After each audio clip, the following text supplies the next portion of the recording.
Kaninang umaga nga dumating na yung parcel na inaantay ko para sa lababo namin. Pagkadating nga binuksan ko agad para makita ko kung may damage ba siya o wala.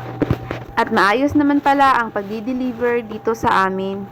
Super gandang-ganda ako sa lalagyanan na to.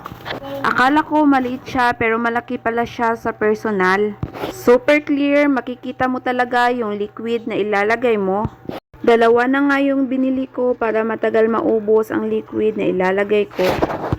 Nakita ko kasi to sa ibang momshies na content creator at nagagandahan ako.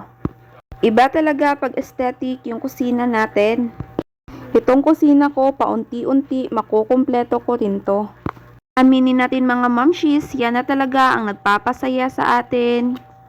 Yung makitang maaliwalas at maayos yung bahay natin. Masaya na po tayo doon.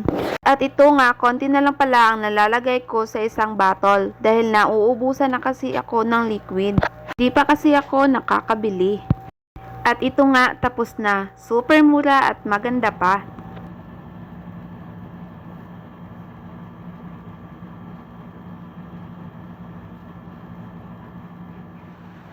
At paglabas ko nga ng bahay, super lakas ng hangin at umaambon-ambon.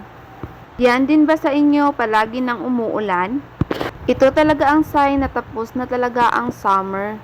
At ito nga kinuha ko yung mga sapatos ng mga anak ko. Bukas ko na lang ulit ito isasampay, baka bukas umaraw na.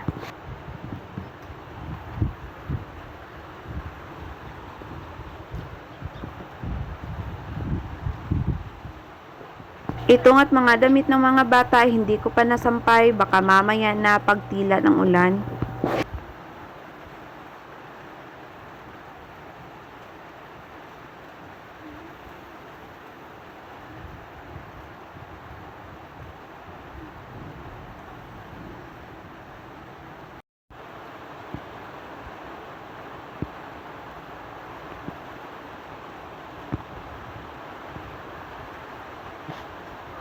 At pagtila ng ulan, umalis nga kami para bumili ng uulamin namin mamayang gabi.